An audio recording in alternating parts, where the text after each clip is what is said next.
معاف کرنے والا اور توبہ قبول کرنے والا ہے۔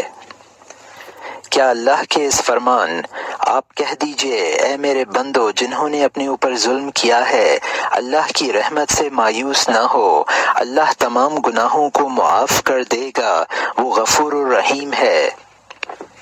یا عبادی الذین اسرفوا علی انفسهم لا تقنطوا من رحمت اللہ ان اللہ یغفر الذنوب جمیعا انہ هو الغفور الرحیم۔ سے آپ کے سینے کو ٹھنڈک نہیں ملتی اور آپ کا غم و اندوہ دور نہیں ہوتا۔ اس فرمان نے اللہ نے انہیں اے میرے بندو کہہ کر خطاب کیا کہ ان کی تالیف قلب ہو، ان کی روحوں کو سکون ملے۔ خاص مخاطب ہیں مسرفین، زیادہ گناہ کرنے والے۔ جب ان کا یہ حال ہے تو دوسروں کے ساتھ تو بدرجائے اولا یہ معاملہ ہوگا۔ ان کو اس سے روکا ہے کہ وہ مغفرت سے مایوس ہو جائیں اور بتایا کہ توبہ کرنے والے کے تمام گناہ چھوٹے ہوں یا بڑے، کم یا زیادہ، وہ معاف کر دے گا۔ پھر اپنے بارے میں بتاکید فرمایا کہ وہ غفور الرحیم ہے۔ اہل تعریف کمال صفت کا مقتضی ہے۔ ایک اور جگہ فرمایا وہ لوگ جنہوں نے برائی کی یا اپنے اوپر ظلم کیا انہوں نے اللہ کو یاد کیا، اپنے گناہوں پر استغفار کیا، اللہ کے علاوہ کون ہے معاف کرنے والا، اور انہوں نے جانتے بوجھتے اپنے گناہوں پر اصرار نہیں کیا۔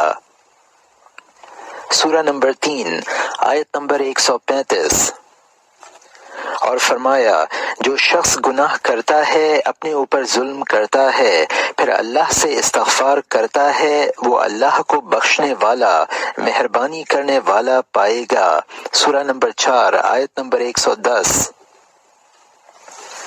اور فرمایا اگر تم کبائر سے دور رہو تو ہم تمہاری خطائیں بخش دیں گے اور تمہیں عزت اور بزرگی کی جگہ داخل کریں گے۔ سورہ نمبر 4 آیت نمبر 31۔ اور فرمایا جنہوں نے گناہ کیے اور اپنے اوپر ظلم کیے اگر تمہارے پاس آ جائیں اور اللہ سے استغفار کریں، رسول بھی ان کے لیے مغفرت کی دعا کریں تو وہ اللہ کو قبول کرنے والا اور مہربان پائیں گے۔ سورہ نمبر 4 آیت نمبر 64۔ اور فرمایا ہاں بے شک میں انہیں بخش دینے والا ہوں جو توبہ کریں، ایمان لائیں، نیک عمل کریں اور راہ راست پر بھی رہیں۔ سورہ نمبر 20 آیت نمبر 82۔ حضرت موسیٰ علیہ السلام نے جب ایک آدمی کو قتل کر دیا تو فرمایا میرے رب میں نے اپنے اوپر ظلم کر لیا اس لیے مجھے معاف فرما، بس اللہ نے انہیں معاف کر دیا۔ حضرت داؤد علیہ السلام نے توبہ انابت کی، ان کے بارے میں کہا گیا ہم نے ان کو معاف کر دیا، ان کے لیے ہمارے پاس قربت اور اچھا ٹھکانہ ہے۔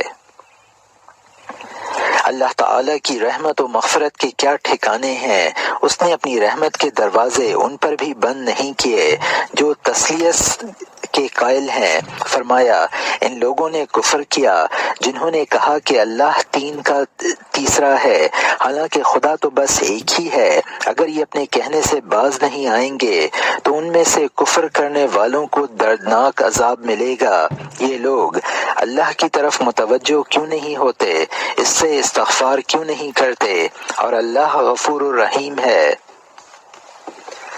صحیح حدیث میں آتا ہے، حدیث قدسی ہے، ابن آدم تو مجھ سے دعا کرے اور میں تیری طرف رجوع اور میری طرف رجوع کرے تو میں تیرے گناہ معاف کر دوں، ان کی کوئی پرواہ نہ کروں۔ اے ابن آدم اگر تمہارے گناہ آسمان تک بھی پہنچ جائیں پھر تو مجھ سے استغفار کرے تو میں اس کی پرواہ کیے بغیر تجھے معاف کر دوں۔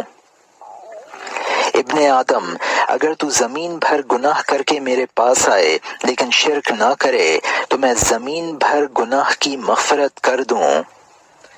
اسی طرح صحیح حدیث میں آیا ہے، فرمایا اللہ اپنا ہاتھ رات میں بڑھاتا ہے تاکہ دن کے گناہگار کو معاف کر دے، دن میں اپنا ہاتھ بڑھاتا ہے تاکہ رات کے گنہگار کو معاف کر دے، یہاں تک کہ سورج مغرب سے نکل کر آئے۔ حدیث قدسی ہے، اے میرے بندو تم رات دن گناہ کرتے رہتے ہو، توبہ کرو میں سارے گناہ معاف کر دوں گا۔ صحیح حدیث میں آیا ہے، جس کے ہاتھ میں میری جان ہے، اگر تم گناہ نہ کرو تو اللہ تمہیں ختم کر کے دوسرے لوگ لے آئے گا جو گناہ کریں گے اور استغفار کریں گے تو اللہ تعالیٰ ان کو معاف کر دے گا۔ ایک اور صحیح حدیث میں ہے، قسم ہے اس ذات کی جس کے قبضے میں میری جان ہے، اگر تم گناہ نہ کرو تو گناہ سے زیادہ شدید گناہ تکبر میں مبتلا ہو جاؤ۔ ایک اور صحیح حدیث میں ہے، تم سب خطا کار ہو، خطا کاروں میں سب سے بہتر توبہ کرنے والے ہیں۔ ایک اور صحیح حدیث میں ہے کہ اللہ کسی بندے کی توبہ سے اس سے زیادہ خوش ہوتا ہے کہ کوئی تم میں سے سفر میں ہو اور اس کی سواری کا جانور جس پر اس کے کھانے پینے کا سامان ہے صحرا میں گم ہو جائے، اسے ڈھونڈے، پھر نا امید ہو کر سو جائے، حتیٰ کہ بیدار ہو تو دیکھے کہ اس کا زاد سفر اس کے سر کے پاس ہے، اور وہ شدت مسرت میں پکار اٹھے، اے اللہ تو میرا بندہ اور میں تیرا رب ہوں۔ ایک حدیث میں آیا ہے، ایک بندہ نے گناہ کیا اور کہا، اے اللہ میرے گناہ معاف کر دے کہ تیرے سوا اور کوئی گناہ معاف نہیں کرتا، پھر گناہ کرے پھر ایسے ہی کہہ دے، پھر گناہ کرے پھر ایسے ہی کہے۔ اس پر اللہ فرماتا ہے، میرا بندہ جانتا ہے کہ اس کا رب گناہ پر پکڑتا بھی ہے، معاف بھی کر دیتا ہے، لہٰذا میرا بندہ جو چاہے کرے۔ مطلب یہ ہے کہ جب تک بندہ نادم ہوتا، توبہ کرتا اور استغفار کرتا رہے گا تو میں اسے معاف کرتا رہوں گا۔ غم نہ کریں، ہر چیز قضاء و قدر سے ہوتی ہے۔ تمام اہل اسلام کا عقیدہ ہے کہ ہر چیز تقدیر سے ہوتی ہے۔ کائنات میں کوئی پتا بھی نہیں کھڑکتا مگر یہ کہ وہ اللہ کے علم میں ہوتا ہے، اس کے اذن سے ہوتا ہے۔ اللہ نے فرمایا، زمین میں یا تمہارے نفسوں میں جو کچھ بھی مصیبت پہنچتی ہے وہ ان کے پیدا کرنے سے پہلے ہی ایک کتاب میں لکھی جا چکی ہے، یہ اللہ کے لیے بہت آسان ہے۔ سورہ نمبر 57 آیت نمبر 22۔ ہم نے ہر چیز کو ایک اندازے کے ساتھ پیدا کیا ہے۔ سورہ نمبر 54 آیت نمبر 49۔ ہم تم کو آزمائیں گے کچھ خوف، بھوک اور اموال، انفس اور پھلوں میں نقصان سے۔ سورہ نمبر 2 آیت نمبر 155۔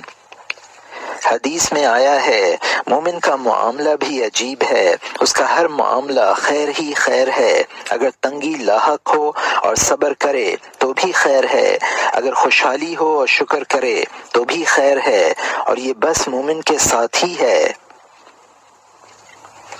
ایک صحیح حدیث ہے، آپ صلی اللہ علیہ وسلم نے فرمایا، تم مانگو تو اللہ سے مانگو، مدد چاہو تو اللہ سے چاہو، جان لو کہ سارے لوگ جمع ہو کر بھی تمہیں فائدہ پہنچانا چاہیں تو وہی فائدہ پہنچا سکیں گے جو اللہ نے لکھ دیا ہے، اسی طرح جو نقصان اللہ نے لکھ دیا ہے اس کے علاوہ کوئی نقصان نہیں پہنچا سکتے، چاہے سبھی جمع ہو کر ایسا کرنا چاہیں۔ قلم اٹھا لیے گئے ہیں، صحیفے سوکھ گئے ہیں۔ ایک اور حدیث میں ہے، جان لو کہ جو پہنچا وہ تم سے چھوٹ نہ سکتا تھا، اور جو تم سے چھوٹ گیا وہ تمہیں پہنچنے والا نہ تھا، اور فرمایا جو تمہیں لاحق ہونے والا ہے اس سے قلم سوکھ گیا ہے، اے ابو ہریرہ۔ ایک اور صحیح حدیث میں ہے، جو تمہیں فائدہ دے اس کی خواہش کرو، عاجز ہو کر نہ بیٹھو، یہ نہ کہو کہ اگر میں نے ایسا اور ویسا کیا ہوتا تو یہ ہو گیا ہوتا، بلکہ یوں کہو کہ جو ہوا وہ اللہ نے تقدیر میں لکھ دیا تھا۔ صحیح حدیث میں ہے، اللہ بندے کے لیے وہی فیصلہ کرتا ہے جو اس کے لیے خیر ہوتا ہے۔ ابن تیمیہ سے پوچھا گیا، معصیت بندے کے لیے خیر ہے؟ کہا ہاں، اگر اس کے بعد ندامت، توبہ و استغفار و انکسار ہو۔ اللہ تعالیٰ فرماتا ہے، ہو سکتا ہے کہ جس شے کو تم برا سمجھو وہ تمہارے لیے بہتر ہو، اور جسے تم اچھا سمجھو وہ تمہارے لیے شر ہو۔ اللہ وہ جانتا ہے جو تم نہیں جانتے۔ غم نہ کرو، تنگی دور ہونے کی امید رکھو۔ امام ترمذی نے روایت کی ہے کہ بہترین عبادت تنگی دور ہونے کی امید ہے۔ کیا صبح جلدی آنے والی نہیں؟ مصیبت زدوں اور رنجوروں کے لیے صبح طلوع ہو رہی ہے، اس کا انتظار کریں، اللہ تعالی سے مدد کی امید رکھیں۔ عرب کہاوتوں میں سے ہے کہ جب رسی بہت سخت ہو جاتی ہے تو ٹوٹ جاتی ہے۔ مطلب یہ ہے کہ جب معاملات زیادہ بحرانی ہو جائیں تو ان سے خلاصی بھی جلد ملنے کا یقین کر لیں۔ اللہ سبحانہ و تعالی نے فرمایا، جو اللہ سے ڈرے گا اللہ اس کے لیے خلاصی پیدا کر دے گا، اور فرمایا جو اللہ سے ڈرے گا اللہ اس کی خطائیں معاف کر دے گا اور اس کو دگنا اجر دے گا۔ جو اللہ کا تقوی اختیار کرے گا اللہ اس کے معاملے کو آسان بنا دے گا۔ عرب کہا کرتے تھے، مشکلات پڑتی ہیں پھر ان کے باعث ان کے بادل چھٹ جاتے ہیں اور کبھی واپس نہیں آتے ہیں۔ ایک شاعر نے کہا جس کا مفہوم یہ ہے کہ کتنی خلاصیاں مایوسی کے بعد حاصل ہوئیں لیکن آسانیاں نا امیدی کے بعد ہوئی ہیں۔ عرش والے سے جو خوشگمانی رکھتا ہے وہ کانٹے دار درخت سے بھی اچھا پھل توڑ سکتا ہے۔ حدیث صحیح میں آیا ہے، اللہ تعالیٰ فرماتا ہے کہ میں اپنے بندے کے گمان کے مطابق ہوں، وہ جیسا گمان رکھے گا ویسا ہی ہوگا۔ اللہ نے فرمایا جب رسول بھی مایوس ہو گئے اور ان کی قوم کے دل میں یہ گمان ہونے لگا کہ ان کو جھوٹا بہلاوا دیا گیا ہے تو ان کے پاس ہماری مدد آ گئی، ہم جسے چاہتے ہیں نجات دیتے ہیں۔ سورہ نمبر 12 آیت نمبر 110۔ بعض مفسرین کا قول ہے اور بعض لوگ اسے حدیث کے بطور بھی بیان کرتے ہیں کہ ایک تنگی دو آسانیوں پر بھاری نہیں پڑے گی۔ اللہ نے فرمایا ان مع العسر یسرا، عسر کے ساتھ یسر ہے، اور فرمایا کہ اللہ کی مدد بہت قریب ہے، اللہ کی رحمت محسنین سے قریب ہے۔ حدیث میں ہے جان لو کہ مدد صبر کے ساتھ آتی ہے اور مصیبت کے ساتھ اس سے رہائی بھی ہوتی ہے۔ شاعر کہتا ہے جب کسی معاملے میں زیادہ تنگی ہو جائے تو اب اس سے رہائی کی امید کیجیے۔ ایک اور شاعر کہتا ہے کہ کتنی آنکھیں بیدار ہو گئیں، کتنی سو گئیں، ایسے معاملات ہیں جو ہوں گے یا نہیں ہوں گے، اس لیے جتنا بھی ممکن ہو رنج کو چھوڑ دو۔ غم و اندوہ کو پالے رکھنا ایک جنون ہے، کل جو ہوا اس وقت بھی تمہارا رب ساتھ تھا، آنے والے کل میں بھی وہ ساتھ رہے گا۔ ایک اور شاعر کے قول کا مفہوم یہ ہے تقدیر میں جو لکھا ہے وہ ہو کر رہے گا، اس لیے تم خالی الذہن ہو کر سو، اللہ تعالیٰ تو پلک جھپکتے میں حالات بدل دیا کرتا ہے۔ وقفہ غم نہ کریں کیونکہ حزن و مایوسی اور اندوہ کے رہتے ہوئے آپ کے خزانے کے اموال، بہترین عمارتیں، شاداب باغات، یہ سب آپ کے غم و اندوہ میں بس اضافہ ہی کریں گے۔ غم نہ کریں کیونکہ اگر غم نے دل میں بسیرا کر لیا ہے، آنکھوں میں پھیل گیا ہے، پہلوؤں میں چپک گیا ہے، کھال میں چھپ گیا ہے تو طبیبوں کی جڑی بوٹیاں، فارماسسٹ کے تجربات اور ڈاکٹر کی تشخیص بھی آپ کے کام نہ آئے گی۔ غم نہ کریں، آپ کے پاس دعا ہے، آپ اللہ رب العزت کی چوکھٹ پر گر سکتے ہیں، شاہوں کے شاہ کے دروازے پر گڑ گڑا سکتے ہیں، رات کا آخری پہر آپ کے پاس ہے، آپ سجدے میں گر کر اپنی پیشانی رگڑ سکتے ہیں۔ غم نہ کریں، اللہ نے آپ کے لیے زمین اور اس کے اسباب پیدا کیے ہیں، آپ کے لیے شاداب باغات اگائے ہیں، ہر طرح کے جوڑے رکھے ہیں، کھجور کے پھلدار درخت بنائے ہیں، چمکتے تارے آسمان میں ٹانک دیے ہیں، اور دریا اور تالاب آپ ہی کے لیے بنائے ہیں، لیکن آپ پھر بھی رنجیدہ ہیں۔ کیوں؟ جبکہ ٹھنڈا میٹھا پانی پینے کو اور سانس لینے کو صاف ستھری ہوا میسر ہے، آپ صحت مند ہیں، اپنے پیروں پر چل رہے ہیں، اطمینان سے رات میں سوتے ہیں۔ غم نہ کیجیے، زیادہ سے زیادہ استغفار کیجیے، آپ کا رب بہت معاف کرنے والا ہے۔